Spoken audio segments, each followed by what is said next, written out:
Yes Srikanth గారు, ఆయన auto driver అండి. ఎస్ శాంతి కుమారి గారు, ఆవిడ హౌస్ వైఫ్ అండి. బండారుగూడెం గన్నవరం నుంచి వచ్చారు. ఏమిటి సమస్య అంటే, భర్తకి 33 సంవత్సరాలు, భార్యకి 30 సంవత్సరాలు, పెళ్ళై ఆల్మోస్ట్ ఎన్నేళ్ళమ్మా? పెళ్ళై 10 ఏళ్ళు. పిల్లలు లేరు.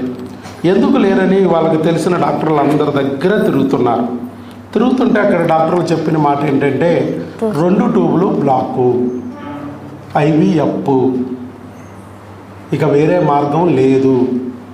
పోనీ ఆపరేషన్ చేసి తొలగించవచ్చా అంటే, ఆపరేషన్ చేసి లాప్రోస్కోపీ చేసి హిస్ట్రోస్కోపీ చేసిన గ్యారంటీగా ఓపెన్ అయిద్దని మేము గ్యారంటీ ఇవ్వము అని చెప్పారు. సరే, పోనీ IVF చేస్తే ఏమన్నా గ్యారంటీ ఉందా డాక్టర్ గారు? IVF అయినా మేము గ్యారంటీ ఇవ్వము, నో గ్యారంటీ. మరి ఎట్లా మేడం, నెల నేను IVF చేయించుకునేంత స్తోమత నాకు లేదు, ట్యూబులు మందులతో ఓపెన్ అవ్వ అంటే ఓపెన్ కావు. ఏం మాట్లాడుతున్నావు నువ్వు? డాక్టర్వా? నేను డాక్టర్నా? ఎక్కువ మాట్లాడుతున్నావు ఏంటి అన్నారు. మన దగ్గరికి వచ్చారు. మన దగ్గర ఎన్నాళ్ళలో ప్రెగ్నెన్సీ వచ్చిందమ్మా? 1 మంత్ వాడినా 1 మంత్కి ప్రెగ్నెన్సీ కన్ఫర్మ్ అయిపోయింది. 1 మంత్లో వచ్చింది ప్రెగ్నెన్సీ న్యాచురల్గా. నమ్ముతారా? 2 ట్యూబ్లు బ్లాక్ ఏంటి, అది ఓపెన్ అవ్వడానికే ఎంతకాలం పట్టిద్దో తెలియదు, మళ్ళీ ప్రెగ్నెన్సీ రావడం ఏంటి? అది కదా డాక్టర్ వైఎస్ బాబు మ్యాజిక్ ఫార్ములా. ఇంగ్లీష్ మందులు. IVF ఉందా? లేదు. ఆపరేషన్ ఉందా? లేదు. అర్థమైందా నీకు? ఇలాంటి పరిస్థితి, ఇలాంటి నరకం ఇవన్నీ 10 ఏళ్ల నుంచి పాపం ఆవిడ అనుభవించింది. ఎన్నాళ్ళకి భగవంతుడు దారి చూపించాడు, చక్కగా ప్రెగ్నెన్సీ ఇచ్చాడు. అది కూడా న్యాచురల్గా వచ్చిన ప్రెగ్నెన్సీ. ఎక్కడొచ్చింది? గర్భసంచిలో వచ్చింది. యూరిన్ టెస్ట్ పాజిటివ్, అలాగే బ్లడ్ టెస్ట్ కూడా చేశాము.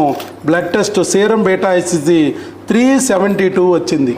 5 దాటితే ప్రెగ్నెన్సీ 372. అలాగే స్కానింగ్ పంపించాము. స్కానింగ్లో క్లియర్గా చెప్పారు, single live intra uterine foetus 5 weeks అని ఇచ్చారు. అంటే ట్యూబుల్లో లేదు, గర్భసంచిలో ఉంది. 2 ట్యూబులు ఓపెన్, ఎక్కడ స్ట్రక్ అవ్వలేదు. చాలామంది ట్యూబులు బ్లాక్ అని IVF చేయించుకుంటారు. పాపం చేయించుకుంటే చివరికి ఏమవుతుంది? ఎక్టోపిక్ ప్రెగ్నెన్సీలు వస్తున్నాయి. ట్యూబుల్లో ఇరుక్కుపోయినాయి అంటాం, ట్యూబుల్ని తీసి పారేయడం. అదొక 3 లక్షల దండగా, ఇదొక 30,000 దండగా. ట్యూబు లేకోకుండా అయిపోతుంది జీవితాంతం. మనం ట్యూబు తీసేసామా? ట్యూబుల్ని దాటిచ్చేసి గర్భసంచిలో వచ్చింది. అంటే ఏమైంది? ట్యూబుల్లో మూసుకుపోయిన ఆ ప్రెగ్నెన్సీ మరి ఉండకోకుండా మన ట్యూబుల్ని మూసేసిన క్రిముల్ని ముందే తొలగించాం మందులతో. భర్త భార్య ఇద్దరు కలిపే కదా వాడిచ్చాను. నువ్వు ఏది వాడితే మీ ఆయన అది వాడాలి. మీ ఆయన మర్చిపోయి వెళ్ళిపోతే నువ్వు కూడా మర్చిపో అన్నా నేను. కలిసే వాడారు, కలిసే సాధించారు ఈ ఫలితం. సో ఇది క్రిమి అనే కాన్సెప్ట్ గుర్తించి చక్కగా మందులు భార్యాభర్తలు వాడితే ప్రెగ్నెన్సీ తెచ్చుకోవచ్చని ఎన్నో వేల మందికి ప్రూవ్ చేశాం. అలాగే ఇప్పుడు కూడా శ్రీకాంత్, శాంతి కుమారి, బండారుగూడెం, గన్నవరం వీళ్ళు కూడా ప్రూవ్ చేశారు.